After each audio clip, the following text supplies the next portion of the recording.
So, today, when we speak about criticism, especially film criticism, what is the purpose of having your work critiqued? Is it simply to better your work? Or is it simply to cast out the bad ones or to discourage creativity? Or the opposite, encourage it? And that is precisely what we're going to talk about today here on the Story Dude Show. So, welcome, story lovers, to the Story Dude Show with your host, Jared Dean Winchester, bringing you another episode for the month of October 2022. So, let's get right into it, shall we?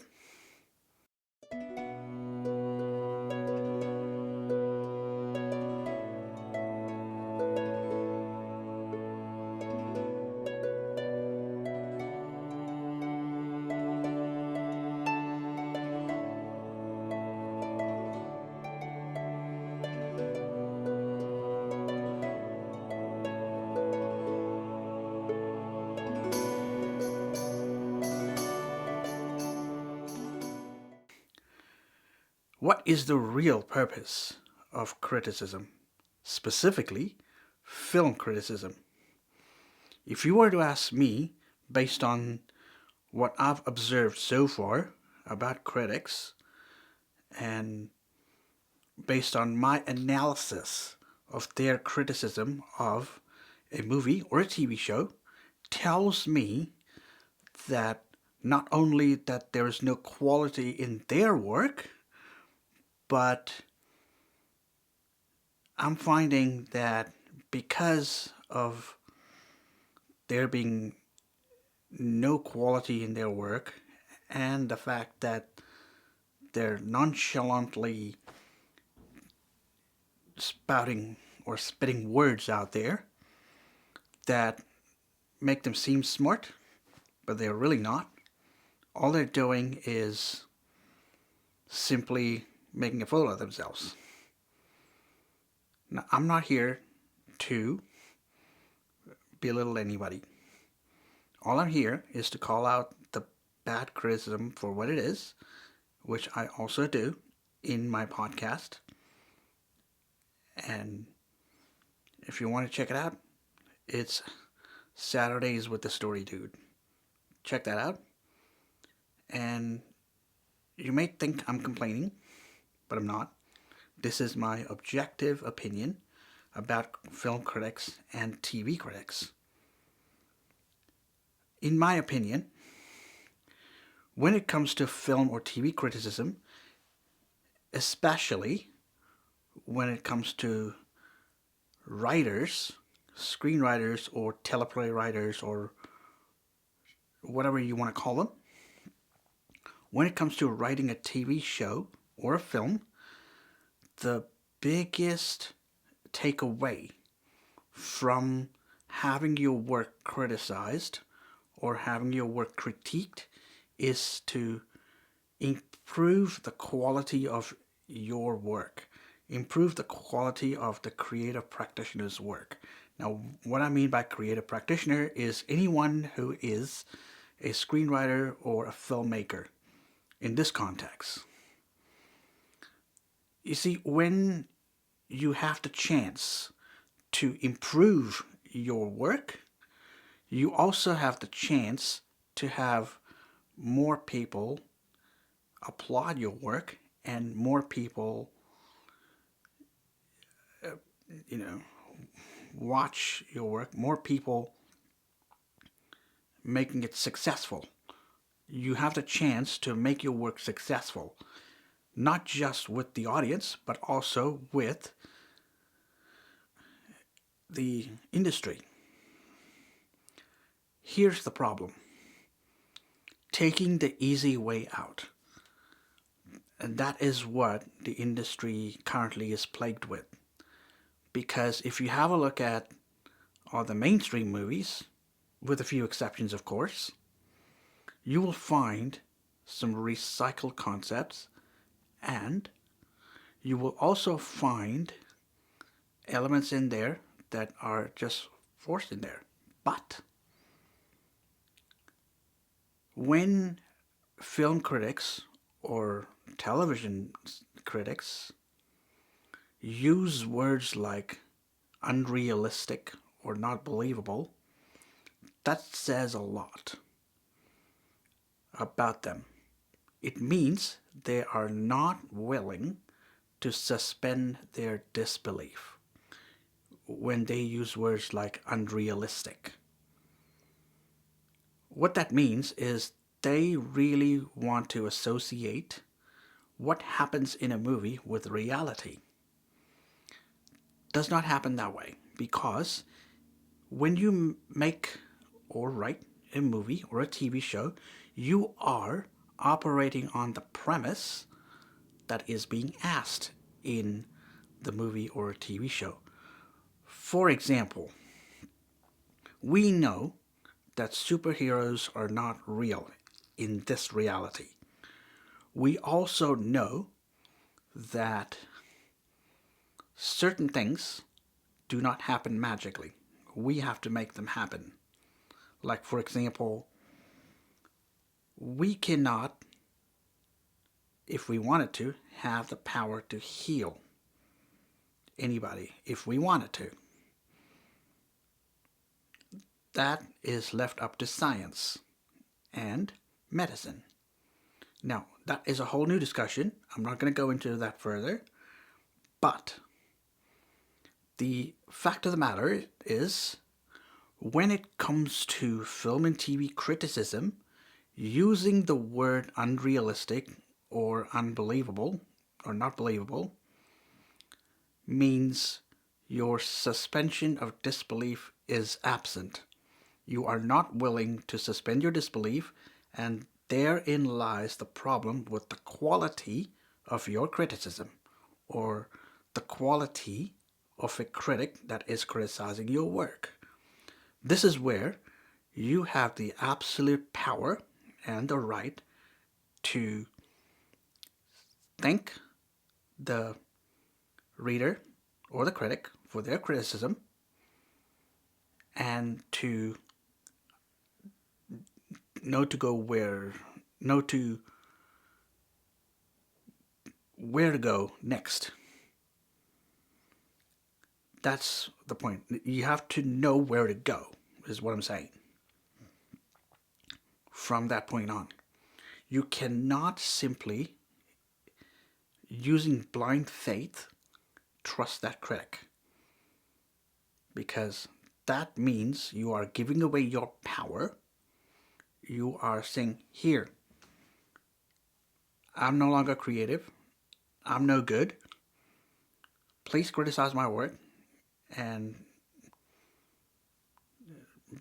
discourage me even more. That's what you're saying. That's what these guys are saying. When they take the easy way out, and when they put their creative work in front of a critic, or when they allow a critic to critique their work to the point where they are unable to improve the quality of their work, we have a problem. And that means we need to decide whether or not to trust that critic, or whether or not to listen to that critic, or take their feedback and apply it to our work. That's up to us. That's up to the creative professionals. That's up to the person writing the story. Keep in mind, it's the writer's story, or it is the filmmaker's story, not theirs. However, not all criticism is good. Vice versa, not all criticism is bad. What I am trying to say is, do not give all of your power to a critic, and understand that the purpose of the criticism that you are receiving and you are giving needs to have quality, and is right now, in this day and age, is pretty subjective. And remember This is your story. You have the power to change the quality of the work. You need to persist. If you truly believe in your work, in your creative work, great. Do not listen to the critics that are discouraging you from improving on the quality of your work. Because I've been in situations where I tried to redo my work, like try to make it better. It got to a point where the criticism got so bad that I had to think, screw this, I'm going to do it my way, and if the critics don't like it, or if people don't like it, they can just turn off the TV, or they can just switch off, or they can click off my content and simply go about finding other content that they like. That's my take, and that's my advice to all of you aspiring creative content creators. And that's my advice to all creative practitioners who are into creative content. When you accept the criticism of a critic, you are no longer in control of your creative flair. You are no longer in control of your creative work. They are. So, better your quality of the work. You are better off improving the quality of your work when you yourself are making decisions and you yourself trust yourself and your gut to make the right call, the right decisions for what goes into your creative work. That's what's important. So anyway, like I said, the purpose of criticism, which is still relevant, you can still have criticism, but it's only to better your work. It's to better the quality of your work. But if you blindly obey the critics, or if you blindly allow the critics to dictate what goes into your work, with terms like politically incorrect or whatever verbiage they keep throwing out there, then time to think about where you're headed. It's time to take back control, grab the horse, and steer it in the direction you want to head it to, and take a good hard look at the quality of your work and say, hey, what am I doing here? How can I improve? And how can I trust myself to improve? Ask those questions, and I do hope that you will do the right thing by trusting yourself and improving the quality of your work at the same time.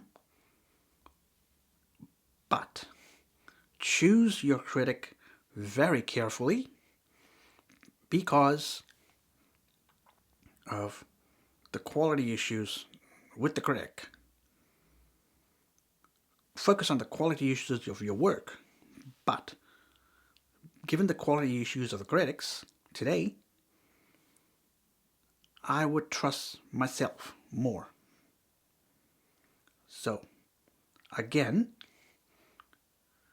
focus on the quality of your work. That's the real purpose of criticism. Find critics that allow you to better the quality of your work without nonchalantly throwing out words like unrealistic or not believable, which means they cannot or will not suspend their disbelief and they do not understand that movies and TV shows operate on a what-if premise, and nothing in a movie or TV show is real. So with that being said, I hope you take what's offered in this episode to heart and trust yourself with your content. Thanks for watching. This is The Story Dude, also known as Jared Dean Winchester. This is Jared Dean Winchester, also known as The Story Dude. Please like, comment, and subscribe because I post anywhere between 2 to 3 episodes per month of The Story Dude show. So be sure to check all of my episodes out. And as always, until I talk to you again or see you again, don't forget to turn that page.